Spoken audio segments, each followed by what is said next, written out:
चित्रम, चित्रम का मतलब आश्चर्य, आश्चर्य। किमत्र, किमत्र में दो शब्द हैं,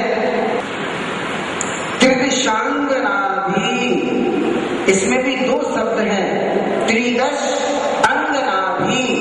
त्रिदश माने देव और अंगना भी माने अंगनाएं, माने वधुओं, देव वधु। त्रिदश माने देव और अंगना भी माने देवांगना, देव वधु। नीतम, नीतम माने खींचा जा सके, खींचा जा सके, आकृष्ट किया जा सके। मनात अपि, इसमें भी दो शब्द हैं, मनात प्लस अपि। मनात माने थोड़ा और अपि माने भी। इसके बाद मन है, मन माने मन। श्लोक का एक एक शब्द। फिर उसके बाद में विकार, विकार माने बुरे भाव। मन में विकार उत्पन्न हो जाना माने बुरे भाव उत्पन्न हो जाना। मार्गम, मार्ग की ओर। कल्पांत काल, प्रलय काल की वायु। प्रलय काल के समय जो वायु चलती है, 10 प्रकार के बुरे लक्षण होते हैं ना, 10 लक्षण के समय चर्चा होगी इस बात की भी। माने वो प्रलय काल की वायु। मरुता, मरुता माने पवन, नहीं केवल प्रलय काल। कल्पांत काल माने प्रलय काल और मरुता माने पवन, वायु।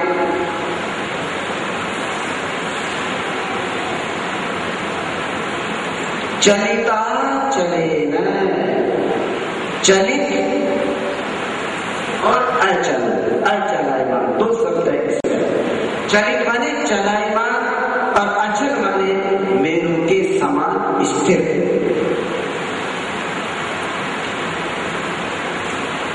किम, किम माने क्या?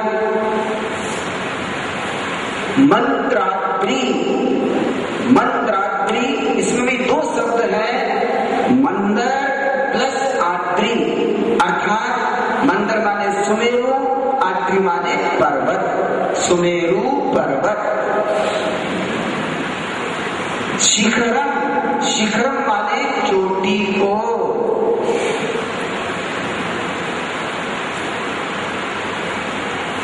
चलितम माने चलायमान की गई है।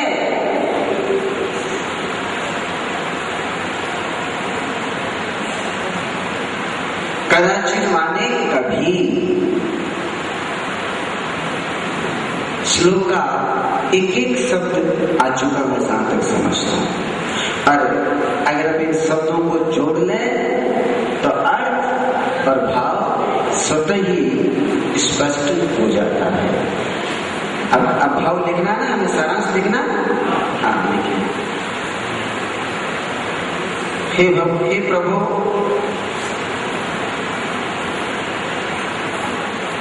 यदि आपका मन, यदि आपका मन देवलोक की अप्सराओं के हाव भाव द्वारा किंचित भी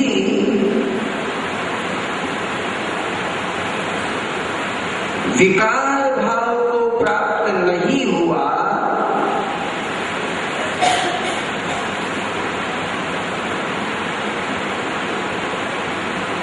तो इसमें आश्चर्य ही क्या है?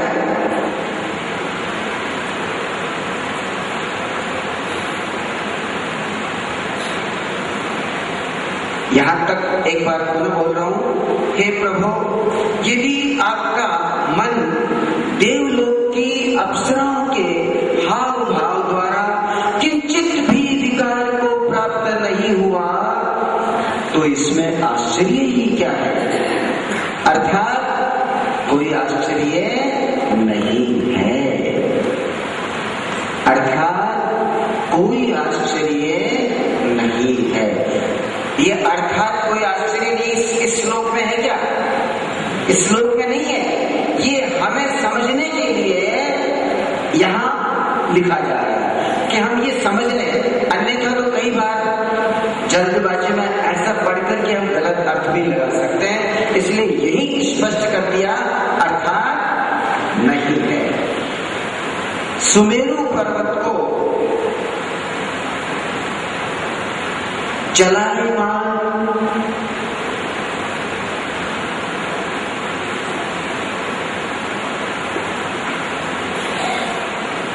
कर देने वाली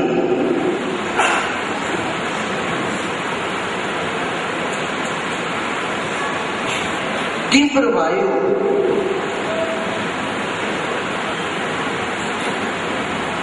क्या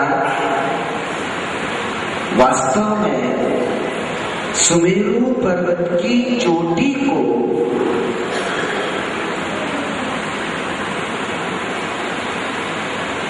चलायमान कर सकती है?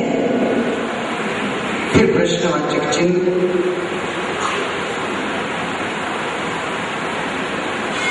अर्थात कभी नहीं।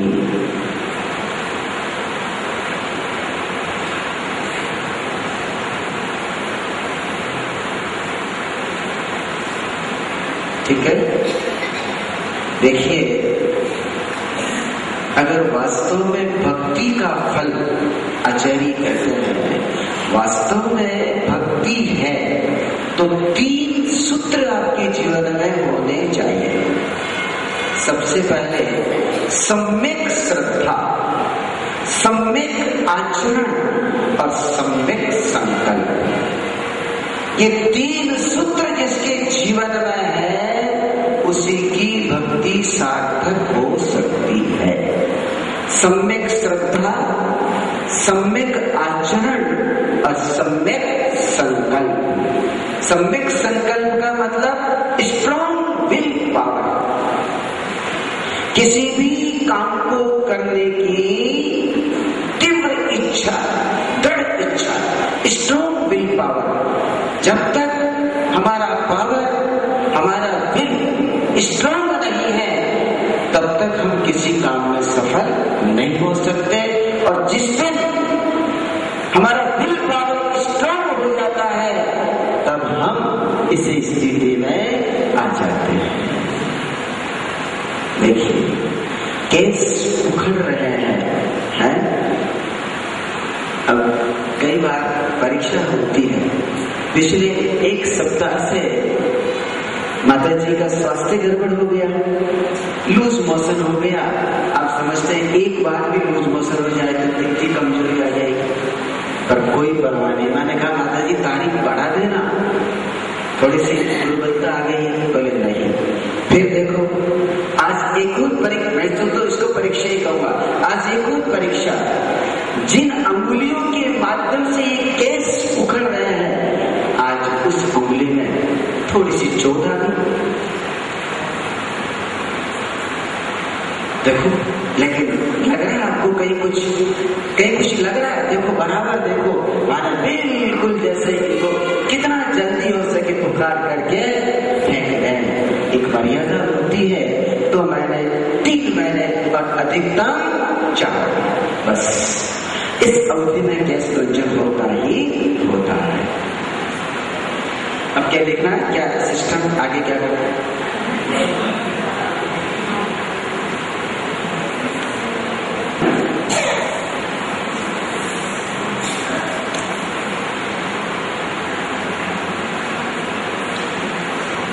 अर्थ है, ऐसे रिद्धिधारी मुद्रार अमृत अरमणो 10 पूर्णम झोम झोम नमः स्वाहा।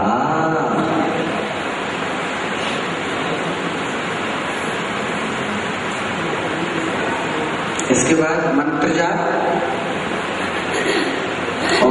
नमो भगवती गुणवती सुसीमा पृथ्वी वज्र श्रृंखला मानसी महामानसी स्वाहा। लिखा हुआ है ना बोर्ड में? हाँ, नहीं लिखा? लिखा कि नहीं?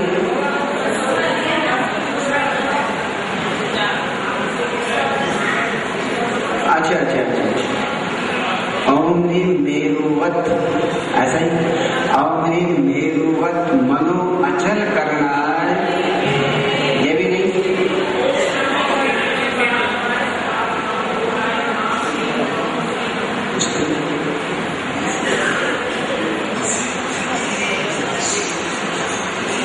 ओम नमो अचिंत्य बल पराक्रमाय सर्वार्थ काम रूपाय राम ह्रीं क्रोम श्रीं नमः। यही है। चलो मेरी गलती सुधार लेना भैया,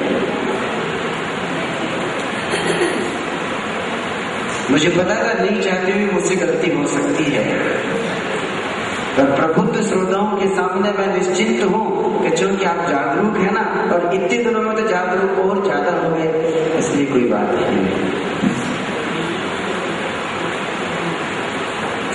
विधि यंत्र विराजमान करें, स्नान करें, लाल रंग के वस्त्र पहने, लाल रंग का आसन, पूरब दिशा, मूंगा की माला, पद्मासन से बैठना, 14 दिन तक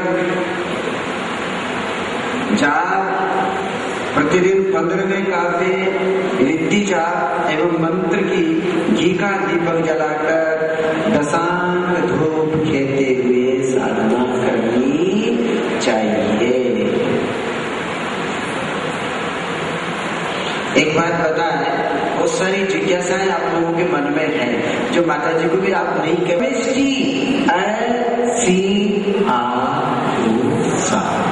ये गर्मित है पंच परमेष्टि में। हम प्रत्येक कार्य नमोकार मंत्र को बोलकर प्रारंभ करते हैं। सुबह उठते हैं तो नमोकार मंत्र, और सोते हैं तो नमोकार मंत्र। भोजन करने से पहले नमोकार मंत्र, और भोजन करने के बाद नमोकार मंत्र। ठीक उसी प्रकार से प्रत्येक जापी का प्रारंभ भी नमोकार मंत्र से ही होता है। इसके बाद में अगला काव्य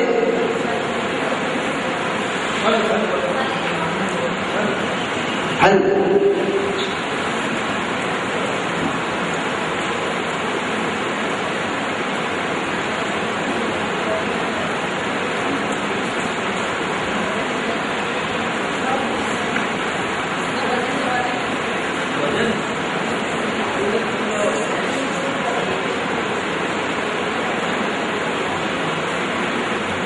इस मंत्र को और इस श्लोक को साधन करने से बुरे स्वप्न नहीं आते।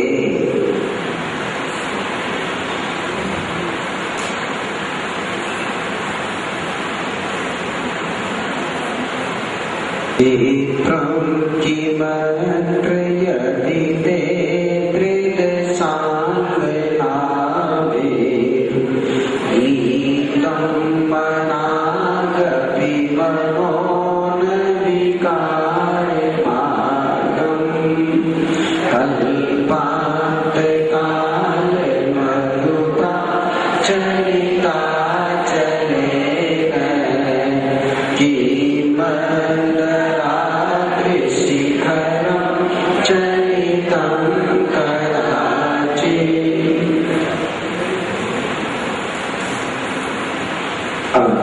इसके बाद में एक और श्लोक व्यंजी करें, फिर उसके बाद भजन होंगे। एक श्लोक और करें, एक श्लोक।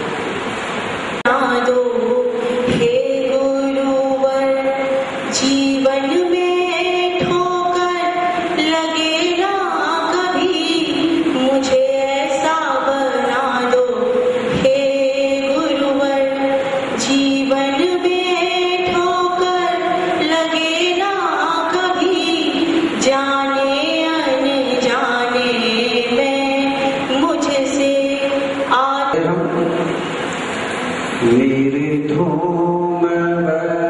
तिरप वर्जित तैल पूर।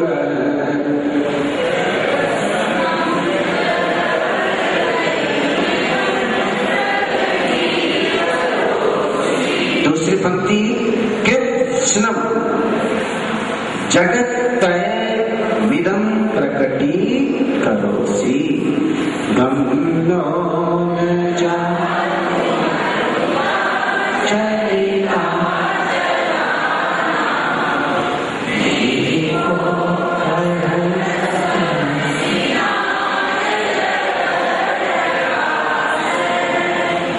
इस 16वें पद में